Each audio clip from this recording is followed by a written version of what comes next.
Hello बच्चों। तो चलिए अपना प्रश्न पढ़ते हैं। प्रभावी धारिता 5 माइक्रोफेराडे को प्राप्त करने के लिए सिर्फ 2 माइक्रोफेराडे के कम से कम कितने संधारित्र की आवश्यकता होगी? पहला विकल्प है 4, दूसरा विकल्प है 3, तीसरा विकल्प है 5, चौथा विकल्प है 6। तो चलिए प्रश्न के लिए मुख्य अवधारणा पर चर्चा करते हैं। मुख्य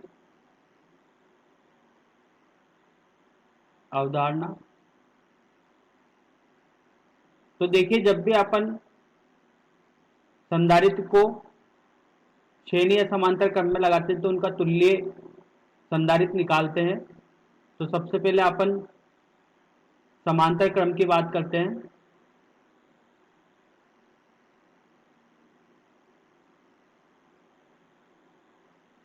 जब दो या दो से अधिक संधारित्र समांतर क्रम में लगे हों, इस तरह जब अपन संधारित्र को जोड़ते हैं तो ये समांतर क्रम संधारित्र होता है। ठीक है। अब अपन को इनके मध्य दो बिंदु ए और बी के बीच में तुल्य संधारित्र निकालना है। तो तुल्य संधारित्र निकालने के लिए यहाँ पर अपने पास किस तरीके से लिखते हैं इसका बीजगणितीय योग। इस तरीके से अपन समांतर क्रम में तुल्य संधारित्र निकाल सकते हैं। अगर अब अपन बात करें श्रेणी क्रम में,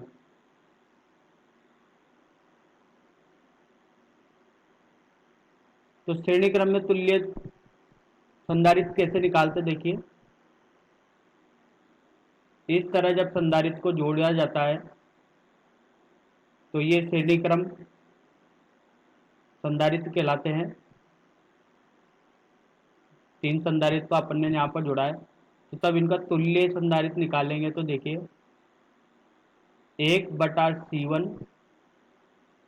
बटे 1/C2 प्लस 1/C3।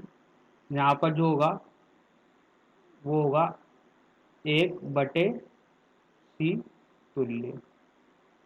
इस तरीके से निकालेंगे तुल्य में भी। ठीक है। तो देखिए, अब अपन को बोला गया है प्रश्न में कि 2 माइक्रोफेराडे के कितने संधारित्र लगाएं जिससे अपन का तुल्य या प्रभावी संधारित्र कितना बन जाए, 5 माइक्रो का। तो चलिए, सबसे पहला विकल्प है 4। तो स्थिति पहली स्थिति में देखते हैं जब इनको अपन चारों को समांतर क्रम में जोड़ते हैं। ठीक है। तो इन चारों संधारित्र को अपन समांतर क्रम में जोड़ देते हैं। इस तरीके से अपन ने चारों संधारित्र को किस में जोड़ दिया, समांतर क्रम में। C1, C2, C3, C4 और इनके मान कितने, 2 माइक्रोफेराड, 2 माइक्रोफेराड, 2 माइक्रोफेराड, 2 माइक्रोफेराड। तब इनका तुल्य या प्रभावी संधारित्र निकालेंगे तो समांतर क्रम में कैसे निकालते हैं अपन ने मुख्य अवधारणा में देखा है। इन चारों को अपन क्या करते हैं, बीजगणितीय योग कर देते हैं, चारों को जोड़ देंगे। ठीक है। तो 2 प्लस 2 प्लस 2 प्लस 2 माइक्रोफेराड कितना हो गया ये, 8 माइक्रोफेराड। लेकिन अपन को तो कितना चाहिए था, 5। तो अपन इस तरीके से इसका जो स्थिति मानी है, स्थिति क्या है, गलत है। दूसरी स्थिति पर चलते हैं। जब अपन इनको श्रेणी क्रम में जोड़ते हैं,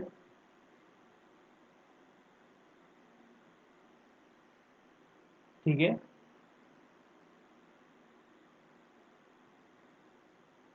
2 माइक्रोफेराड के संधारित्र लगाएं 4, तो इनका तुल्य जब निकालेंगे तो इस तरीके से निकालते हैं। अभी अपन ने यहाँ पर मुख्य उदाहरण में देखा है C2 धन 1/C3 धन 1/C4। तो 1/2 धन 1/2 धन 1/2 धन 1/2। तो जब यहाँ पर अपन इसको हल करेंगे तो 4 माइक्रोफेराड है, मतलब 0.5 माइक्रोफेराड है। तो ये भी गलत है। अब तीसरी स्थिति पे चलते हैं।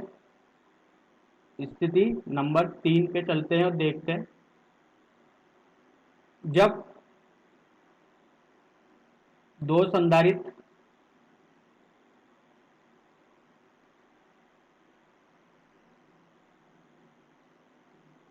जब दो संधारित्र आपन के श्रेणी क्रम में है,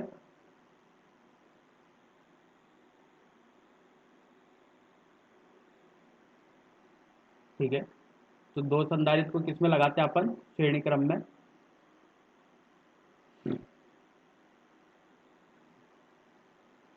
तब दो संधारित्र का यहां पर तुल्य निकालेंगे तो वो निकलेगा 1/C1/1/C2, मतलब 1/2 धन 1/2, मतलब 1 माइक्रोफेराडे। ये तुल्य निकला।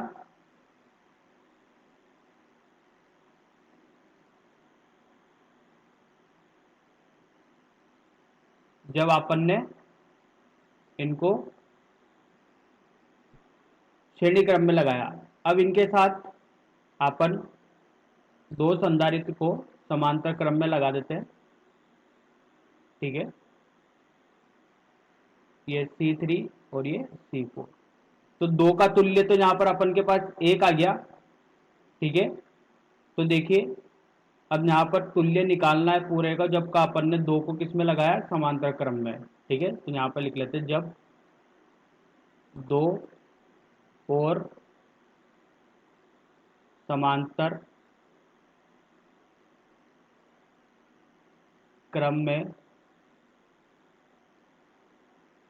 लगाए गए हैं, ठीक है। तो देखिए समांतर क्रम में अपन कैसे जोड़ेंगे? सी तुल्य, इसको डैश नाम दे देते हैं जिससे पहचानने में आसानी रहेगी, सी डैश, ठीक है, धन C3 धन C4, तो 1 माइक्रोफेराड है, धन 2 माइक्रोफेराड है, धन 2 माइक्रोफेराड है। तो यहाँ पर अपन के पास जो तुल्य निकल के आएगा इन चारों का, वो आएगा 5 माइक्रोफेराड है। और यही यहाँ पर अपन को इस प्रश्न में बताना था, कितने संधारित्र 2 माइक्रोफेराड के लगाएं जिससे अपन को तुल्य 5 मिले। तो अपने को यहाँ पर कितने लगाएं? 4 लगाएं, 2 श्रेणी में और 2 समांतर में उसके साथ, ठीक है। तो चलिए अपना सही विकल्प देख लेते हैं। यहाँ पर सही विकल्प है अपना 5 माइक्रोफेराड प्राप्त करने के लिए 2 माइक्रोफेराड के कम से कम कितने संधारित्र की आवश्यकता होगी? तो 4 संधारित्र की आवश्यकता होगी। विकल्प असही है। आशा करता हूँ आपको ये समझ में आया होगा। धन्यवाद।